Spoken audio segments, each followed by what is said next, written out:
Islam Chalik, Maël Lemen, bonjour.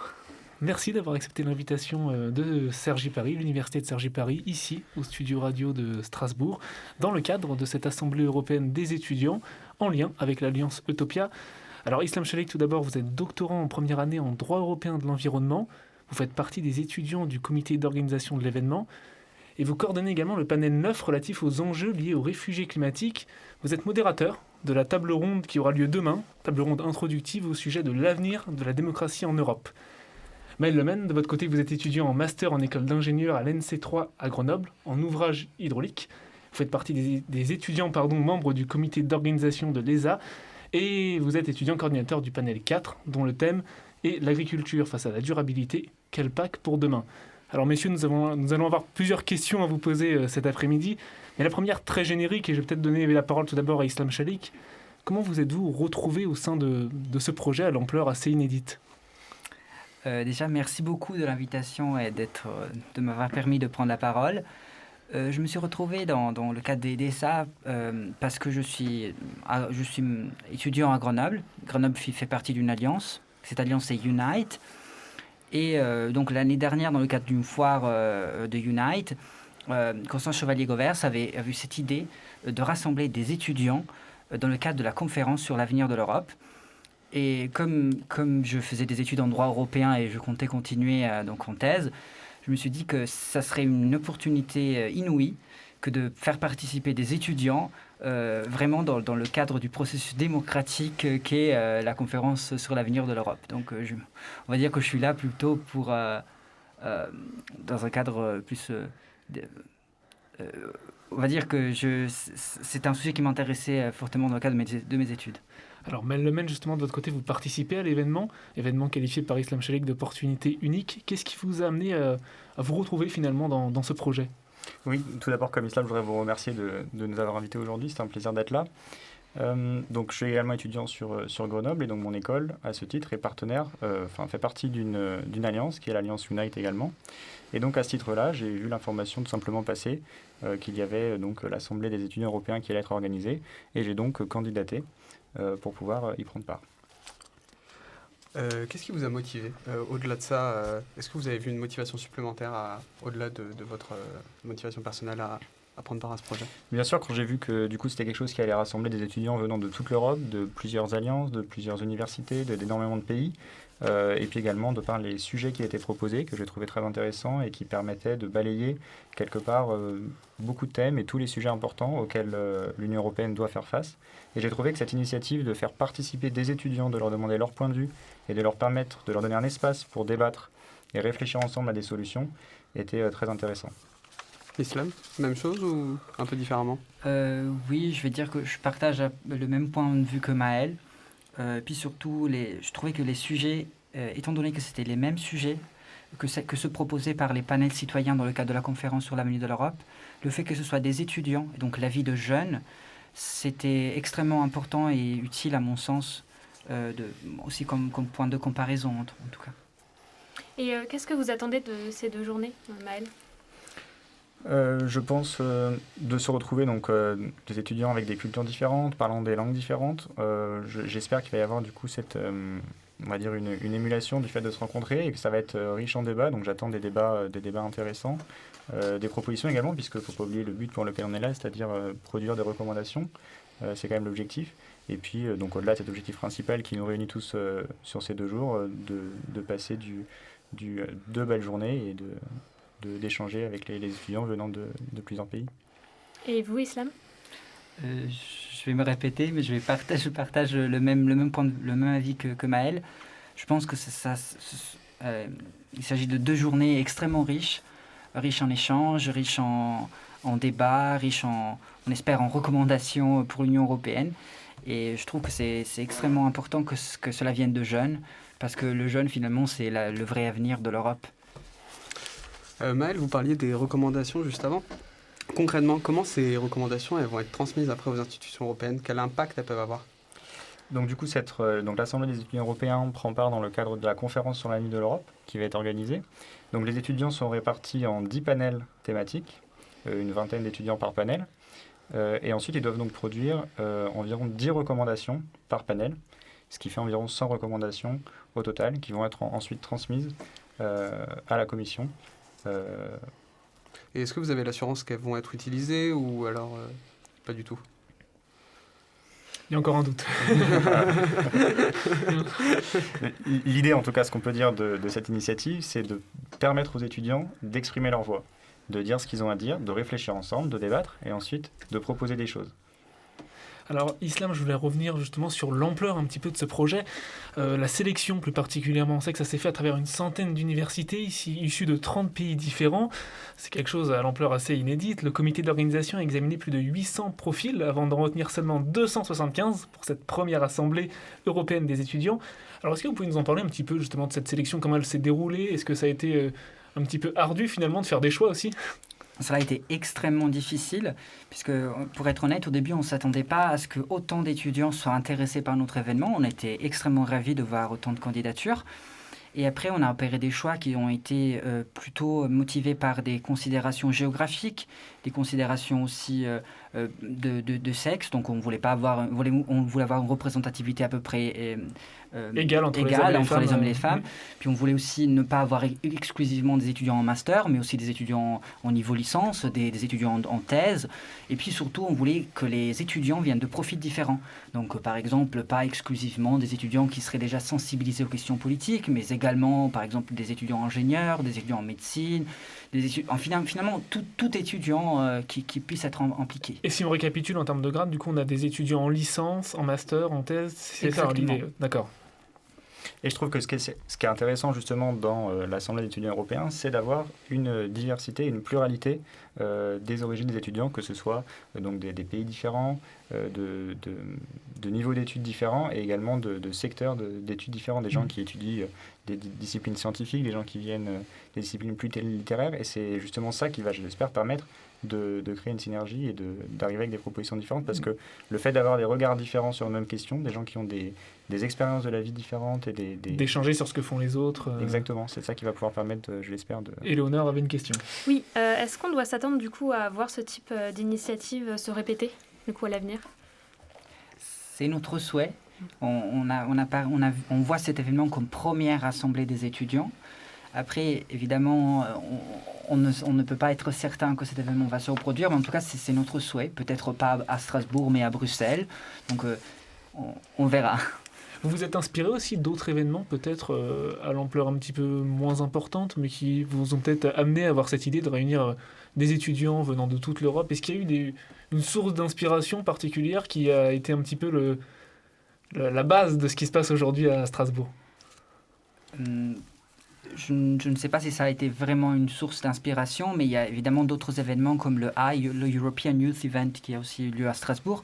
Évidemment, c'est un événement similaire qui permet à des jeunes, pas que à des étudiants. Donc ici, on a voulu centrer cela sur les étudiants, puisque cela s'inscrit aussi dans le cadre des universités européennes, qui sont donc des alliances entre universités.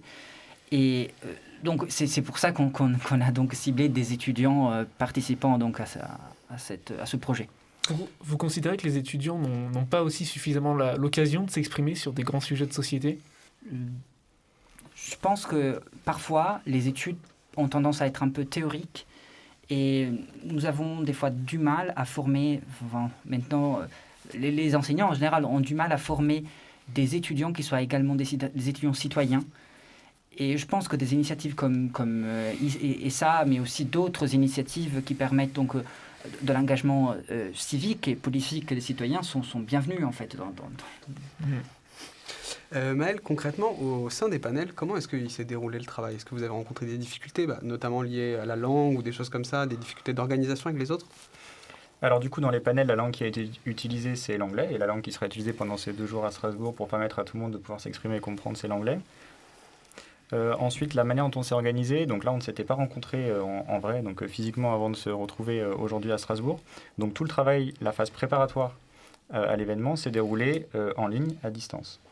Donc on a eu plusieurs réunions, des réunions avec tous les étudiants tous ensemble venant de tous les panels et l'équipe d'organisation. Et puis on a eu des réunions à l'échelle des panels pour permettre aux étudiants de se retrouver, de commencer à réfléchir et à élaborer les recommandations qu'ils devaient produire.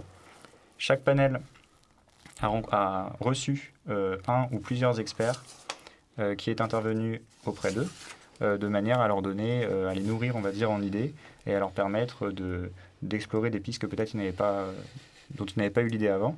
Donc voilà, chaque panel a reçu un expert pour l'aider dans sa démarche de production des recommandations. Alors parlez-nous aussi, Maël, si vous le voulez bien, aussi des grands enjeux de votre panel personnel, du coup, agriculture versus durabilité, quel PAC pour demain. Qu'est-ce que vous attendez très concrètement finalement? C'est quoi les enjeux de votre panel? Donc les étudiants doivent donc réfléchir sur la dualité entre agriculture et la manière de rendre ça durable. Et donc ils doivent réfléchir à une nouvelle, donc la PAC, la politique agricole commune. Et donc l'idée est de réfléchir à une nouvelle PAC, à la PAC du futur. Donc quelles orientations l'Union européenne doit donner à la politique agricole commune. Islam, vous coordonnez du coup un des panels également. Qu'est-ce que vous attendez de ce travail-là? Je coordonne le panel 9 qui est relatif aux réfugiés climatiques. Et c'est un panel qui est assez compliqué puisque l'Union européenne n'a pas vraiment encore défini la notion de réfugiés climatiques. Parce que la définition même de réfugié, finalement, elle se base sur une convention, la Convention de Genève. Cette Convention de Genève n'est pas adaptée à de nouveaux enjeux comme les enjeux liés au changement climatique. Ce qui est donc intéressant, c'est de voir comment des étudiants s'impliquent et essayent de trouver une définition à ce nouveau problème qui, certes, aujourd'hui ne semble pas vraiment concerner l'Union européenne, mais qui pourrait vraisemblablement le faire d'ici peut-être une vingtaine d'années. On pense par exemple à la fonte du permafrost. On pourrait avoir des réfugiés climatiques en Finlande. La Finlande est bien un membre de l'Union européenne.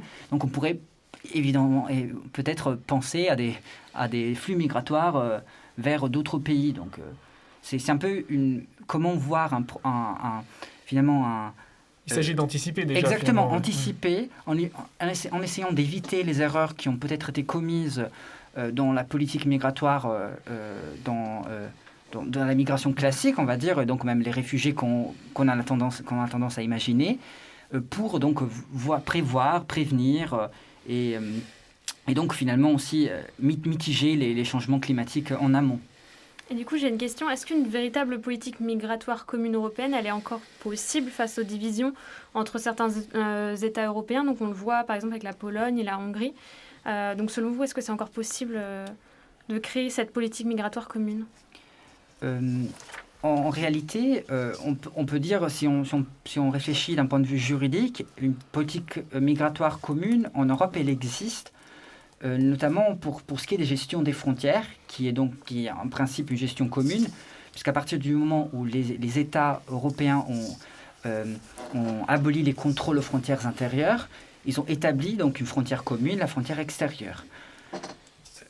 Donc, la politique en tant que telle existe. Après, effectivement, il existe des exceptions permettant, par exemple, de rétablir des contrôles aux frontières intérieures, ce que, par exemple, en France a été le cas depuis les attentats, notamment. Le problème, finalement, de fond, à mon sens, réside plutôt dans une crise, peut-être, de confiance mutuelle entre les États, plus qu'à une crise de la politique migratoire en tant que telle. Donc, finalement, c'est parce que les États n'ont pas tous envie, finalement, de travailler ensemble que la politique à l'échelle européenne ne peut pas marcher. Ce n'est pas parce que la politique de l'Union européenne n'est pas bien conçue. D'accord. Alors, autre question. Donc, j'imagine qu'il y a aussi une dimension démocratique dans ce que vous faites. Nous, on a eu un récent sondage en France, une récente étude, pardon. 49% des 18-24 ans en France considèrent que le vivre dans une démocratie est peu ou moyennement important. En fait, finalement, il faut faire le lien avec un rejet des institutions nationales. Comment, avec des personnes qui rejettent les institutions nationales, comment leur redonner confiance dans des institutions supranationales par rapport à l'Union européenne? Comment est-ce qu'on renforce le lien finalement entre des citoyens et des institutions européennes? La parole à Maël, peut-être. Oui, je pense que la question qui se pose, du coup, derrière la question que vous posez, c'est la question des valeurs, au final. Les valeurs auxquelles on adhère ou on n'adhère pas, du coup. Et donc, il y a un travail à faire, je pense, de promotion de nos valeurs à l'échelle du pays, mais également à l'échelle de l'Union européenne. Et réussir à faire adhérer des gens à nos valeurs permettront en partie de résoudre la problématique que vous avez soulevée. Et je pense d'ailleurs que pour prendre l'exemple de ce pour quoi on est là aujourd'hui, l'Assemblée des étudiants européens, permet, le fait de venir ici, on visite le Parlement européen aujourd'hui, de prendre conscience qu'on est soit français, soit espagnol, soit allemand, ou n'importe quel autre pays de l'Union européenne, mais qu'on est également un ressortissant, un citoyen européen. Donc je pense que ce genre d'initiative permet aux gens de se rassembler autour d'une valeur commune, ou en tout cas d'un trait commun, qui est le fait d'appartenir à un pays de l'Union européenne. Quand vous parlez justement, Maël, de valeurs communes, c'est ce sentiment d'appartenance à un pays finalement qui vous vient à l'esprit. C'est quoi ces valeurs dont vous parlez ? C'est par exemple ce que vous venez de dire, oui, mais ça peut aussi être donc les valeurs, nous en France, l'égalité, la liberté, la fraternité, le respect des droits de l'homme, ces choses-là, oui. Votre point de vue, Islam ? Je suis complètement d'accord avec ce que Maël a soulevé. Et surtout, que je pense que peut-être pour certains jeunes, aussi du sondage que vous avez évoqué, la démocratie, elle est peut-être perçue comme défaillante, puisqu'on voit la démocratie essentiellement comme une démocratie représentative. Avoir peut-être des mécanismes qui permettent des mécanismes de participation citoyenne permettent peut-être de pallier ce manque, et donc de rendre un peu tout un chacun, membre actif en fait de sa vie politique, et donc citoyen au sens étymologique, donc citoyen de la cité. Parce que finalement, les plus jeunes ne se sentent pas suffisamment acteurs. C'est un petit peu ce que vous êtes en train de dire, quoi, finalement, de leur démocratie, du régime dans lequel, en tout cas, ils vivent. Oui, exactement. Je pense que parfois, peut-être à tort ou peut-être pas, les jeunes se voient représentés par des hommes et des femmes politiques qui sont peut-être un peu plus âgés qu'eux, qui ne partagent pas les mêmes convictions, qui n'ont peut-être pas les mêmes combats. Je pense notamment au combat pour le dérèglement climatique. Les jeunes se montrent très attentifs. Et donc, ce sont des combats qui sont peut-être leur sont très importants, mais qui le sont un peu moins de nos représentants. Alors justement, comment on peut mettre à mal un petit peu ce cliché des jeunes qui ne s'intéressent pas à la politique, ce qui n'est pas forcément le cas. En l'occurrence, ils ont d'autres moyens de s'exprimer.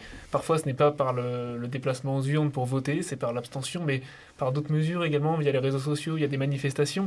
Comment est-ce qu'on casse un petit peu ce préjugé sur les jeunes qui sont aux antipodes de la politique ? Je pense que c'est peut-être les jeunes sont toujours un peu ils anticipent souvent des changements, des phénomènes. Ils voient par exemple on l'a vu par exemple en 68, les révoltes des étudiants qui ont mené à énormément de changements sociaux. C'est venu essentiellement aussi des jeunes.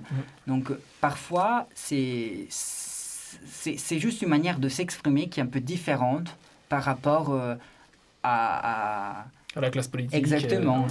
Donc ça peut être une manière de s'exprimer. Finalement, c'est aussi une participation, j'ai envie de dire. Tout à fait, oui. J'ai une question donc, toujours un peu liée aux valeurs. Donc, face aux derniers événements en Ukraine, l'Union européenne finance pour la première fois des livraisons d'armes. Est-ce que selon vous, c'est une manière pour l'Union européenne d'affirmer justement ces valeurs ? Allez-y. Je pense qu'en effet, cette crise en Ukraine et le retour de la guerre en Europe va permettre de révéler des choses. Et notamment, je pense que les Européens et les Occidentaux, de manière plus large, en ressortiront grandis et en tout cas plus forts et plus soudés qu'ils ne l'étaient avant. Je pense en effet que c'est une manière de se rassembler tous ensemble autour des valeurs communes, à savoir le respect des traités internationaux, le respect des droits de l'homme, et le fait de s'engager dans une démarche de promotion de la paix en Europe et dans le monde d'une manière plus générale. Le fait que les pays européens se retrouvent ensemble autour de ces valeurs-là, en effet, va permettre de leur ressortir plus soudés qu'ils ne l'étaient avant. Islam, oui, peut-être juste à ajouter, pour l'Union européenne en tant qu'acteur, c'est un geste extrêmement important, puisque on voyait un peu l'Union européenne qui traversait énormément de crises, une crise de confiance dans les institutions. On a eu le Brexit, on a eu aussi la crise du Covid, on a eu énormément de défis, le défi migratoire. Cette guerre en Ukraine, elle montre en revanche une union qui est de plus en plus soudée. Certains États comme la Pologne, la Hongrie, qui étaient assez récalcitrants par rapport à l'intégration européenne, se montrent aujourd'hui assez favorables à cette action européenne pour une Europe plus forte et pour donc une Europe qui soit là pour défendre aussi ses frontières en quelque sorte, et donc aussi d'attaques extérieures, on va dire. Islam Chaïk, Maël Lemaine, avant de vous quitter, on va vous poser une dernière question, finalement plus centrée sur l'événement ici à Strasbourg, donc sur cette Assemblée européenne des étudiants. Alors donc des recommandations vont être formulées d'ici la fin de l'événement par les participants. Elles seront transmises ces recommandations à la Commission européenne. Alors quel impact finalement attendez-vous Je pense que ce qui est important, à mon sens, c'est que le travail des étudiants va être lu par la Commission étant l'organe en charge de l'initiative législative au sein de l'Union européenne. On espère qu'évidemment ça va influencer dans le cadre du processus législatif, notamment s'il y a certaines propositions qui peuvent être traduites en quelque sorte en règlements ou directives ou décisions. Évidemment, on est bien conscient que toutes les recommandations ne vont pas être reprises à la lettre. Ça serait utopique de croire que tout ce que les étudiants vont faire va être traduit en règlement d'ici 2022. Mais je pense que c'est important aussi de montrer aux institutions que les étudiants ont des idées. Les jeunes ont des idées pour l'Europe et que le projet européen n'est pas mort. Il est encore là. Les jeunes croient à l'intégration européenne. Mais le mène, enfin, le projet européen, c'est un petit peu ça l'idée, finalement, montrer que les jeunes y croient, qu'ils sont soudés. Oui, exactement, c'est de montrer que tous ensemble, quand on se met tous ensemble, on arrive à réfléchir, à débattre et à arriver avec des propositions et des recommandations qui sont tout à fait crédibles et qui seront donc lues par les décisionnaires et on l'espère pour certaines reprises, en tout cas qui influenceront et au moins que les décisionnaires aient conscience de ce que les jeunes attendent et de ce que les jeunes proposent. Moi, j'avais également une dernière question. Est-ce qu'on pourrait imaginer, aujourd'hui c'est des étudiants du coup qui participent à ce projet-là, est-ce qu'on pourrait imaginer l'introduction de lycéens par exemple, de plus jeunes, alors évidemment encadrés par des étudiants, mais est-ce que ça vous semblerait possible, Maël ? Alors là, du coup, le cadre de cette conférence sur l'avenir de l'Europe se fait dans le cadre des alliances des universités européennes, donc on n'est pas à l'échelle des lycées. Donc après, travailler avec d'autres partenaires, je ne sais pas s'il y a des alliances de lycées, mais travailler avec d'autres partenaires pour les intégrer dans ce type d'événement, pourquoi pas. Et aussi, pour rebondir sur cela, dans le cadre de la conférence sur l'avenir de l'Europe, il existe une plateforme en ligne. Donc, même les lycéens peuvent écrire, peut-être avec l'aide d'un enseignant, ils peuvent participer en proposant des suggestions. Donc, pour l'avenir de l'Europe, ce n'est pas exclusivement un événement pour les étudiants. Donc, tout citoyen de l'Union européenne peut le faire. Avant de participer dans un second temps, plus Exactement. tard, à l'Assemblée. Donc pour nous, c'est la première étape. Exactement. Très et bien. c'est aussi la raison pour laquelle, dans le cadre de notre initiative, une des 4 initiatives portait exactement sur cette plateforme de la conférence sur l'avenir de l'Europe. Est-ce que vous comptez conserver des liens après avec les gens de vos panels ou comment le faire justement ? Maël ? Oui, dans le fait qu'on soit dans tous les pays de l'Union européenne, ça fait qu'on est loin, mais en effet, maintenant, on a bien vu, on a réussi très bien à travailler avant de se retrouver vraiment physiquement à Strasbourg tous ensemble via les outils. Donc maintenant, on est assez familier, donc à distance. Donc évidemment que le lien peut se maintenir à distance et j'espère que pour le plus grand nombre possible, il se maintiendra. Maël Lemaine, Islam Chaïk, merci beaucoup d'avoir participé à cette petite émission radio ici à Strasbourg et bonne continuation à tous les deux. Merci à vous. Merci beaucoup pour l'invitation. Merci.